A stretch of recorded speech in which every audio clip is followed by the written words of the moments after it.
Okey, kembali lagi kita ke kelas kita. Okey, sorry lama cikgu tak bersiaran. Okey, tanpa membuang masa. Okey, kita nak tengok ni. Okey. Masih lagi 2.1.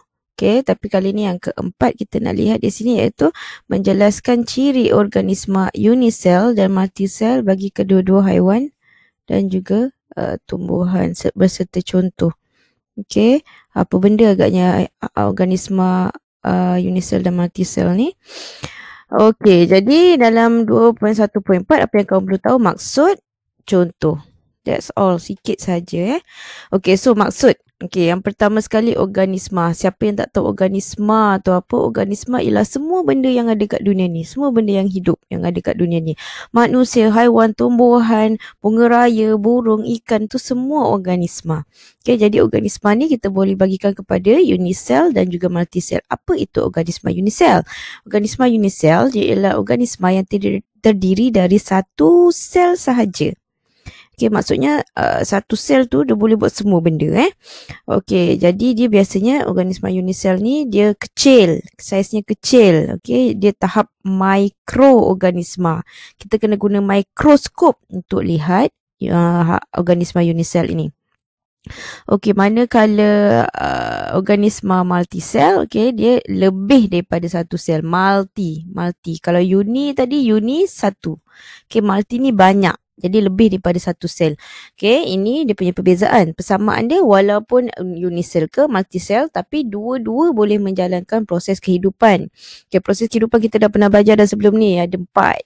Okey, itu pertumbuhan, respirasi, pembiakan dan juga perkumuhan. Okey, jadi organisma unisel ni selalunya ditinggal dekat tempat-tempat yang lembap. Contohnya macam kat kolam, dekat longkang, dekat air laut. Okey, jadi organisma unisel ni kita boleh bahagikan kepada 2, iaitu alam haiwan, alam tumbuhan. 3, alam haiwan, alam tumbuhan, dan ada juga dia boleh buat kedua-duanya. Okey, dia berciri tumbuhan, haiwan dan juga tumbuhan. Okey, contoh pertama alam haiwan ialah ameba. Okey, ameba, okey, bentuk dia macam ni. Dia tak ada bentuk yang tetap. Okey, dia bergerak, nampak ni. Ini nama dia pseudopodium. Okey, cara dia makan. Okey, dia unjurkan, okey, pseudopodium dia untuk memerangkap makanan dia. Okey, yang kedua paramecium. Paramecium ni kalau kamu lihat bentuk dia macam selipar. Macam selipar ni bentuk dia macam selipar, lepas tu ada bulu-bulu dekat luar dia banyak ni. Ni nama dia paramecium. Yang first tadi ameba. Dua-dua ni alam haiwan. Okey, selalu tinggal dekat kawasan yang berair. Okey, contoh yang kedua, Chlamydomonas. Chlamydomonas. Okey, Chlamydomonas ni berada dalam alam tumbuhan. Sebab apa? Sebab dia warna hijau, dia ada klorofil, dia ada kloroplas. Okey, dia boleh buat makanan sendiri. Sengaja cikgu buat ni, gambar ni sama, cuma gambar ni ada nak tunjukkan dia warna hijau. Okey, dia boleh buat makanan sendiri. Okey, kemudian yang ada dua-dua ciri ni, ni special ni, contohnya Euglena. Tu sama. Itu cara nak sebut dia, Euglena. Kenapa kita kata dia ada ciri tumbuhan dan haiwan? Sebab dia warna hijau, dia boleh buat makanan sendiri. Okay, dengan gunakan cahaya matahari, macam tumbuhan, tapi dia boleh bergerak macam haiwan. Kamu nampak tak yang atas ni? Ni bahagian atas ni. Ni nama dia flagella. Flagella ni bila dia kibar-kibarkan flagella ni, dia boleh bergerak ke hadapan. Okey, so itu untuk organisma unisel yang ada dalam contoh dalam buku teks kamu. Okey, kat sini cikgu bagi lagi. Okey, contohnya yeast.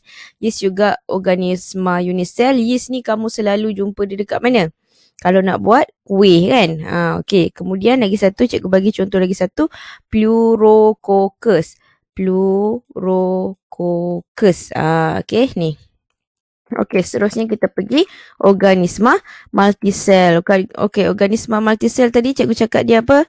Dia lebih daripada satu sel, sama juga dia boleh jalankan semua fungsi hidup. Contohnya Spirogyra. Spirogyra ni dia alam tumbuhan lah, Spirogyra. Hydra, Mucor. Mucor ni ada dekat dalam mana? Kulat-kulat yang tumbuh di atas roti. Paku pakis, pokok bunga raya. 5 cikgu nak ada pembetulan sedikit. Iaitu sebelum ni cikgu ada cakap ni kan, Spirogyra, Hydra, Mucor, pakis, pokok bunga tu di dalam alam tumbuhan. Okey. Kemudian seterusnya tu contoh bagi alam haiwan macam ikan, burung, manusia, mamalia, reptilia, amfibia, kodok, ular, tu semua dalam alam haiwan. Organisma multisel maksudnya lebih daripada satu sel. Okey, jadi macam manusia Manusia adalah organisma multisel yang terdiri daripada berjuta-juta jenis sel. Jadi setiap sel dia berbeza, saiz dia, bentuk dia, struktur dia. Jadi bila dia lain struktur tu, dia boleh menjalankan tugas-tugas tertentu dengan lebih efisien.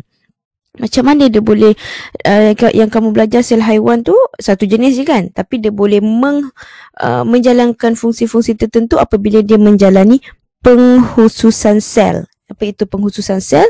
Iaitu proses pembezaan sel yang menghasilkan sel yang memiliki struktur dengan fungsi yang khusus. Okey, jadi kita nak belajar